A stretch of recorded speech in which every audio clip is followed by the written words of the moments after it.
Hi friends, அஸ்ஸலாமு அலைக்கும். Welcome to Raifa kitchen. நம்ம இன்றைக்கி பார்க்க போகிறது இரும்பு சத்தும் கால்சியம் சத்தும் அதிகமுள்ள முருங்கைக்கீரை கடையல். எப்படி செய்கிறதுன்னு பார்க்கலாமா? வீடியோவை ஸ்கிப் பண்ணாமல் பாருங்கள். அப்படியே நம்ம சேனலுக்கு இப்போ தான் ஃபஸ்ட் டைமாக வந்திருக்கிறீங்கன்னா நம்ம சேனலையும் சப்ஸ்கிரைப் பண்ணிட்டு வந்துடுங்க. வாங்க இப்போ வீடியோக்குள்ளே போகலாம்.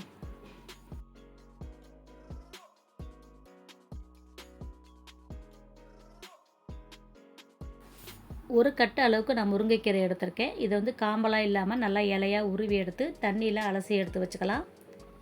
இப்போ இதுக்கு வந்து பருப்பு வந்து 75 கிராம் அளவுக்கு துவரம் பருப்பு எடுத்திருக்கேன். அதை 2-3 முறை தண்ணி வச்சு கழுவிட்டு குக்கரில் சேர்த்துக்கோங்க. 1/4 டீஸ்பூன் அளவுக்கு மஞ்சள் தூள் சேர்த்துக்கோங்க. 1/2 டீஸ்பூன் அளவுக்கு ஜீரகம் சேர்த்துக்கிறலாம். பெருங்காயத்தூள் இருந்தால் 1 ஸ்பூன் சேர்த்துக்கோங்க. நான் வந்து கட்டி பெருங்காயம் சின்ன பீஸாக ஒன்று சேர்த்துருக்கேன். இது கூட தக்காளி வந்து உங்களுக்கு விருப்பம் தான். லைட்டாக புளிப்பு சுவை வேணும்னு நினச்சிங்கன்னா, அதாவது ரொம்ப சப்புன்னு இல்லாத அளவுக்கு கொஞ்சம் புளிப்பாக இருந்தால் நல்லாயிருக்கும். அதனால் மீடியம் சைஸில் 2 தக்காளியை நான் கட் பண்ணி சேர்த்துக்கிறேன். நீங்கள் பெரிய தக்காளியாக இருந்தால் 1 தக்காளி சேர்த்துக்கோங்க. தக்காளியில் இந்த நடுப்பகுதியை கட் பண்ணி எடுத்துகிட்டு சேர்த்துக்கோங்க. இப்போ தக்காளி சேர்த்தாச்சு. இப்போ பருப்பு முங்குற அளவுக்கு நம்ம தண்ணி சேர்த்துடலாம். தண்ணி சேர்த்துட்டு ஒரு 3 விசில் வச்சு இதை நம்ம வேக வச்சு எடுத்துடலாம்.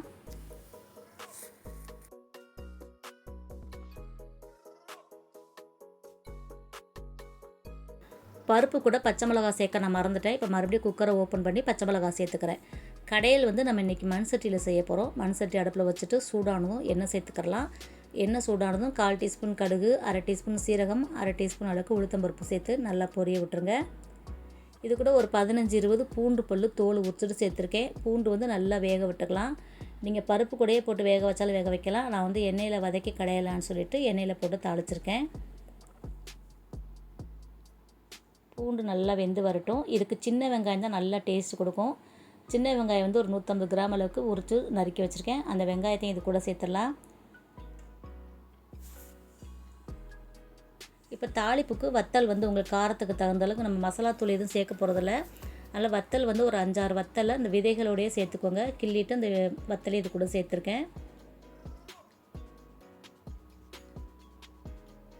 இப்போ இந்த கீரைக்கும் வெங்காயத்துக்கும் சேர்ந்த உப்பு நம்ம சேர்த்துடலாம்.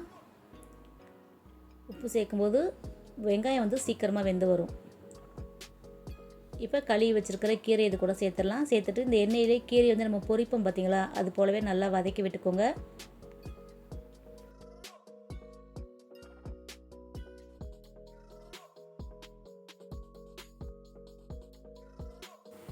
கீரை வந்து நல்லா வதங்கிருச்சு பாருங்கள். இப்போ நம்ம வேக வச்சுருக்கிற பருப்பை வந்து இது கூட சேர்த்துடலாம்.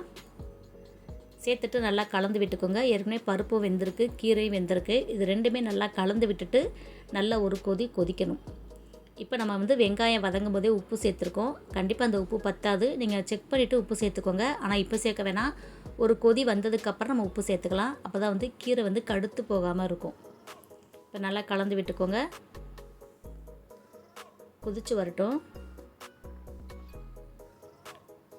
இப்போ நல்லா கொதிச்சு வந்துருச்சு பாருங்கள். இப்போ இதுக்கு பத்தாக்குறைக்கு நம்ம உப்பு சேர்த்துடலாம். உப்பு சேர்த்துட்டு ஸ்டவ் ஆஃப் பண்ணிடுங்க. இதை நம்ம வந்து கடைஞ்சி எடுத்துகிட்டு வந்துடலாம். பருப்பு மத்து வச்சு தான் கடையணும். தரையில் உட்காந்து கடைஞ்சி எடுத்துகிட்டு அப்புறம் பார்ப்போம்.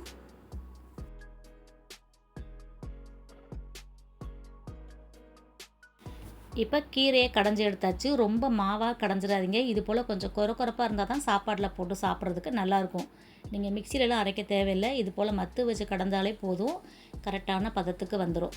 இப்போ கீரை ரெடி ஆகிடுச்சு. தாளிப்பு வந்து நம்ம மொதவே தாளிச்சிட்டோம். பூண்டு, வத்தல், ஜீரகம் எல்லாமே நம்ம மொதவே சேர்த்துட்டோம். அதனால் லாஸ்ட்டாக தாளிக்க தேவையில்லை.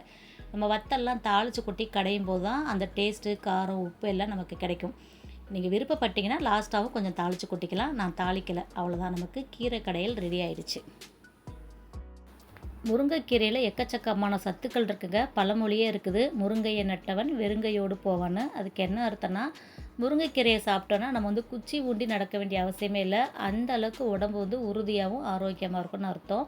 இது வந்து சின்ன குழந்தைங்கலேருந்து பெரியவங்க வரைக்கும் சாப்பிட்லாம். கர்ப்பிணி பெண்கள் வந்து தினமுமே இந்த முருங்கைக்கீரை எடுத்துக்கலாம். கீரை சாப்பிட முடியாத குழந்தைங்களுக்கு சூப் மாதிரி வச்சு அந்த தண்ணியை வடித்து கொடுங்க. எக்கச்சக்கமான சத்துக்கள் இருக்குது முருங்கைக்கீரையில். இரும்பு சத்து, கால்சியம் சத்து, ஹீமோகுளோபின் அதிகரிக்கிறது, இப்படி எக்கச்சக்கமான சத்துக்கள் இருக்குது. உங்களுக்கு எப்பப்போலாம் முருங்கைக்கீரை கிடைக்குதோ, உங்கள் பசங்க என்ன மாதிரி சாப்பிடுவாங்களோ அது போல் செஞ்சு கொடுங்க. நம்ம சேனலில் ஏற்கனவே முருங்கைக்கீரை பொரியல், முருங்கைக்கீரை சூப்பு, இது எல்லாமே ரெசிபி நான் அப்லோட் பண்ணியிருக்கேன். தேவைப்படுறவங்க முருங்கைக்கீரை கடையில் வந்து சாப்பாட்டுக்கு மட்டும் இல்லைங்க, இட்லி, தோசை, சப்பாத்தி இது எல்லாத்துக்குமே வச்சு சாப்பிடலாம். சூடான சாப்பாட்டில் சேர்த்து சாப்பிடும்போது நெய் ஊற்றி சாப்பிட்டு பாருங்கள், டேஸ்ட்டாக இருக்கும். சப்பாத்தி கூட சாப்பிடும்போதும் இந்த கடையில் தாங்க சத்தான முருங்கைக்கீரை கடையில் எப்படி செய்கிறதுன்னு பார்த்துட்டோம். கண்டிப்பாக அந்த ரெசிபி உங்களுக்கு பிடிச்சிருக்குன்னு நினைக்கிறேன்.